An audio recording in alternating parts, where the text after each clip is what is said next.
ইতিমধ্যেই পশ্চিমবঙ্গে 2002 সালের যে পুরনো ভোটার লিস্ট সেটা কিন্তু প্রকাশিত হয়েছে সরকারি ওয়েবসাইটে। আর সেই নিয়ে আমরা ভিডিও বানিয়েছিলাম কিভাবে আপনারা ওই ভোটার লিস্ট ডাউনলোড করতে পারবেন বা ওই লিস্টে আপনার নাম আছে কিনা কিভাবে আপনারা চেক করবেন। এই নিয়ে আমরা যে ভিডিওটা বানিয়েছিলাম অন স্ক্রিনে আপনাদেরকে দেখিয়ে দিচ্ছি। এই যে ভিডিওটা দেখতে পাচ্ছেন, এই ভিডিওটা যদি আপনারা না দেখে থাকেন তাহলে অবশ্যই দেখে নেবেন। এখানে কিন্তু পুরো পদ্ধতি দেখিয়েছি। তবে যদি নাও দেখে থাকেন এই ভিডিওতেও কিন্তু আপনাদেরকে দেখিয়ে দেবো কীভাবে আপনারা চেক করবেন। তবে এই ভিডিওতে অনেকেই কমেন্ট করেছিলেন যে আমরা যে ভোটার লিস্টগুলো সার্চ করতে যাচ্ছি সেক্ষেত্রে বিভিন্ন জেলার যে ভোটার লিস্ট সেগুলো দেখা যাচ্ছে না। তাছাড়া অনেকেই বলছেন যে আমাদের জেলার তো লিস্ট রয়েছে কিন্তু আমাদের নামগুলো ভোটার লিস্টে আমরা খুঁজে পাচ্ছি না। তো দেখুন এখানে যেমন একজন কমেন্ট করেছেন নর্থ 24 পরগনার কলকাতা কোথায়, অর্থাৎ উত্তর 24 পরগনা বা কলকাতার ভোটার লিস্টটা কোথায় সেটা আপনাদেরকে দেখাবো। সঙ্গে একজন লিখেছেন পুরুলিয়া জেলার ভোটার লিস্ট ডাউনলোড করে দেখিয়ে দাও। তো এই ভিডিওতেই আপনারা দেখে নেবেন যে কীভাবে আপনারা ডাউনলোড করে দেখতে পাবেন। এরপরে একজন লিখেছেন বর্ধমানের ভোটার লিস্ট নেই, বা জলপাইগুড়ি রায়গঞ্জ নট শোয়িং, অর্থাৎ জলপাইগুড়ির যে রায়গঞ্জ রয়েছে সেটা দেখা যাচ্ছে না। তো এইরকম অনেক কিন্তু কমেন্ট রয়েছে যেগুলো আপনারা দেখতে পাবেন। আরেকজন একটা গুরুত্বপূর্ণ কমেন্ট করেছেন যে এই বিষয়ে এক একটি মিডিয়া ভিন্ন ব্যাখ্যা করছেন, এর মধ্যে কোনটা ঠিক সেটাই জানতে চাই। তো দেখুন আপনাদেরকে জানিয়ে দিই যে বিহারে যে ভোটার ভেরিফিকেশন বা এসআইআর হচ্ছে, এই এসআইআর তো একটা গাইডলাইন প্রকাশিত হয়েছে কোন কোন 11টা ডকুমেন্ট লাগবে, 1987 আগে জন্ম হলে কাদেরকে কী ডকুমেন্ট দিতে হবে। সেগুলো নিয়ে কিন্তু যদি কোনো গাইডলাইন অনুযায়ী কেউ কথা বলে সেগুলো আপনারা শুনবেন, কিন্তু গাইডলাইনের বাইরে যদি কেউ ব্যাখ্যা করে সেক্ষেত্রে শোনার প্রয়োজন নেই, এটা আমরা মনে করি। তো যাই হোক সেটা নিয়ে কথা নয়, আপনার যেটা সঠিক মনে হয় আপনি আগে বিচার বিবেচনা করবেন, গাইডলাইনটা কিন্তু ফলো করবেন। যে নির্বাচন কমিশনের তরফ থেকে যে গাইডলাইন দেওয়া হয়েছে বা নোটিশ দেওয়া হয়েছে সেই অনুযায়ী কি বলা হচ্ছে।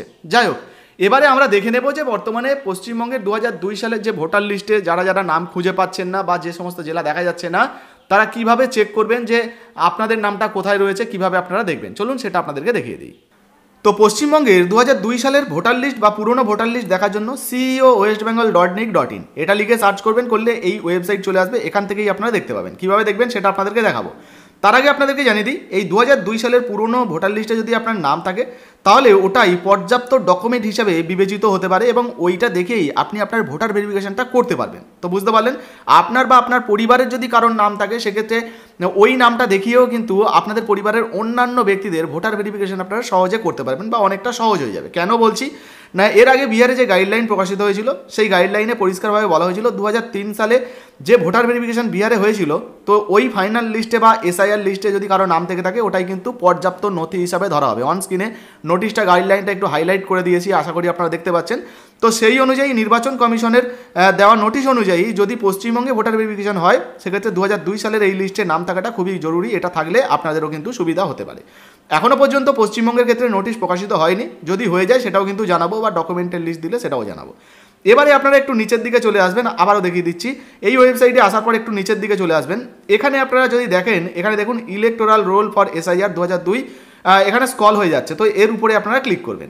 এখানে যখনই ক্লিক করবেন সাথে সাথে আপনাদের সামনে কিন্তু এইরকম ওয়েবসাইট খুলে যাবে, একটা নতুন পেজ খুলবে, দেখতে পাচ্ছেন ইলেকটোরাল রোল 2002 ভোটার লিস্ট। আর এখান থেকেই কিন্তু আপনারা আপনাদের যে ভোটার লিস্ট সেটা 2002 সালের ভোটার লিস্টটা চেক করতে পারবেন। এখানে যদি একটু নিচের দিকে আসেন, এখানে দেখুন জেলার নাম রয়েছে, আপনার জেলাটা এখান থেকে আপনি খুঁজে পেয়ে যাবেন। প্রচুর জেলা রয়েছে, কোচবিহার, জলপাইগুড়ি, দার্জিলিং, উত্তর দিনাজপুর, দক্ষিণ দিনাজপুর, অনেক জেলা রয়েছে। তবে হ্যাঁ, কিছু কিছু মানুষ কমেন্ট করছিলেন যে তাদের জেলা এখানে আপডেট নেই, যেমন সত্যি আপডেট নেই, যেমন দক্ষিণ 24 পরগনা, সেই সঙ্গে নর্থ 24 পরগনা, কলকাতা দেখা যাচ্ছে না, বর্ধমান দেখা যাচ্ছে না, এই সমস্ত জেলাগুলো দেখা যাচ্ছে না। তো আপনাদেরকে বলবো যে আপনারা চিন্তা করবেন না, শীঘ্রই কিন্তু এই সমস্ত জেলাগুলো এখানে আপডেট হয়ে যাবে। আগামী 1-2 দিনের মধ্যেই হয়তো সেই আপডেটটাও চলে আসবে এবং আপনার জেলা চলে এলে আপনি কিন্তু চেক করে দেখে নিতে পারবেন। তাই মাঝে মধ্যেই কিন্তু আপনারা এসে আপনাদের জেলাগুলো আপডেট হলো কিনা চেক করবেন। এরপরে অনেকে বলছেন আমার জেলা তো রয়েছে কিন্তু আমি আমার ভোটার লিস্টে নাম খুঁজে পাচ্ছি না। তো এক্ষেত্রে মালদা থেকে অনেকেই কমেন্ট করছিলেন। তো ধরুন আমি মালদাটাই সিলেক্ট করলাম, আপনার ক্ষেত্রে আপনারটা সিলেক্ট করবেন। এবার দেখুন মালদাটা সিলেক্ট করেছি, ডিস্ট্রিক্ট মালদা। একটু নিচের দিকে আসছি, এখানে দেখুন মাত্র 4টে এসি নেম রয়েছে, অর্থাৎ অ্যাসেম্বলি কনস্টিটিউশন যে নেম সেটা মাত্র 4টে রয়েছে, নাম্বারও কিন্তু তাই রয়েছে। অনেকে কমেন্ট করছিলেন ধরুন তাদের 44 ছিল কিন্তু এই মুহূর্তে 44 দেখা যাচ্ছে না, বা ধরুন কারো 38 বা 39 ছিল সেটা কিন্তু দেখা যাচ্ছে না। তো এক্ষেত্রে আপনাদেরকে জানাবো, আপনি আপনার এলাকার যারা ধরুন পঞ্চায়েত আধিকারিক রয়েছেন, মেম্বার সদস্য বা ব্যক্তিত্ব রয়েছেন যারা, তাদের সঙ্গে যোগাযোগ করবেন, তাদেরকে জিজ্ঞাসা করবেন যে এই মুহূর্তে আপনাদের এসি নেম বা এই যে অ্যাসেম্বলি কনস্টিটিউশন যে নেমটা সেটা চেঞ্জ হয়েছে কিনা বা নাম্বারটা চেঞ্জ হয়েছে কিনা। যদি চেঞ্জ হয় সেক্ষেত্রে ধরুন 38 ছিল এখন 40 হয়েছে, বা ধরুন কারো 41 ছিল কারো 42 হয়ে গেছে। তো এটা কিন্তু চেঞ্জ হয়েছে কিনা জিজ্ঞাসা করবেন। কিছু ক্ষেত্রে কিন্তু এমনিতেই এলাকার পরিবর্তন হওয়ার ফলে এই সমস্ত চেঞ্জগুলো হয়, তো চেঞ্জ হয়েছে কিনা জিজ্ঞাসা করবেন। আর যদি আপনি জানতে পেরে যান সেই অনুযায়ী, ধরুন আপনার 41 ছিল 42 হয়েছে, তারপর আপনি 42-এ ক্লিক করবেন। তো 42-এ যখন আপনি ক্লিক করবেন সাথে সাথে 42-এর যে লিস্টটা সেটা চলে আসবে এরকম আপনাদের সামনে। এবার দেখুন এখানে পোলিং স্টেশন নেম, তো এক্ষেত্রেও কিন্তু চেঞ্জ হতে পারে। ধরুন এই যে পোলিং স্টেশন নেম বা বুথ নাম্বার যেটা হয় আর কি, ধরুন যে বুথ নাম্বারটা আপনার চেঞ্জ হয়ে গেছে, আগে 29 নাম্বার বুথ ছিল আর ধরুন পরে 30 নাম্বার হয়েছে, এইরকম হয়েছে, সেক্ষেত্রেও কিন্তু আপনাকে ওই রকম একইভাবে জানতে হবে। ধরুন কারো 4 নাম্বার ছিল, 4 নাম্বারে ধরুন এইটা কি রয়েছে, বেতাহাল প্রাইমারি স্কুল, এবং ধরুন তারটা চেঞ্জ হয়ে 5 নাম্বারে হয়েছে। বা এখানে যদি আমরা 1 নাম্বারে দেখি, এই যে এখানে দেখতে পাচ্ছেন 1 নাম্বারে ধরুন এটা তালগ্রাম প্রাইমারি স্কুল নর্থ ছিল, আর 2 নাম্বারে ছিল তালগ্রাম প্রাইমারি স্কুল সাউথ। তো এক্ষেত্রে কারো যদি চেঞ্জ হয়ে সাউথে চলে আসে, 1 নাম্বারের জায়গায় 2 নাম্বার চলে আসে, সেক্ষেত্রেও কিন্তু আপনাকে জানতে হবে সেটা। আপনাদের এলাকার যারা ব্যক্তিত্ব রয়েছেন তাদের সঙ্গে কথা বলবেন আপনাদের চেঞ্জ হয়েছে কিনা, যদি চেঞ্জ হয়ে যায় সেই অনুযায়ী আপনারা সার্চ করবেন, করলে কিন্তু পেয়ে যাবেন। আর যাদের এলাকার নামগুলো একেবারেই আসছে না, আগামী 2-1 দিনের মধ্যে হয়তো তাদেরগুলো আপডেট যদি না থাকে আপডেট চলে আসবে। আর এবার যদি আপনি লিস্ট দেখতে চান, এই যে ফাইনাল রোল রয়েছে এর পাশাপাশি আপনারা ফাইনাল রোলে ক্লিক করবেন, করলে কিন্তু আপনাদের সামনে পুরো যে ভোটার লিস্টটা 2002 সালের সেটা চলে আসবে। দেখতে পাচ্ছেন এখানে যেমন লেখা রয়েছে নির্বাচক তালিকা 2002 রাজ্য S25 পশ্চিমবঙ্গ। 2002 সালের ভোটার লিস্ট কিন্তু এটা। এখানে যদি দেখেন, আবারও দেখাচ্ছি আপনাদেরকে, সংশোধনের বৎসর 2002 অর্থাৎ 2002 সালের SIR অনুযায়ী কিন্তু ভোটার লিস্ট, ভিত্তি তারিখ 1-1-2002, চূড়ান্ত প্রকাশনার তারিখ 12-4-2002। তো এখানে 0002 মানে এখানে কিন্তু 2002, যাই হোক এই যে দেখতে পাচ্ছেন 2002। এবারে আরও বিস্তারিত কিন্তু এখানে আপনারা পেয়ে যাবেন।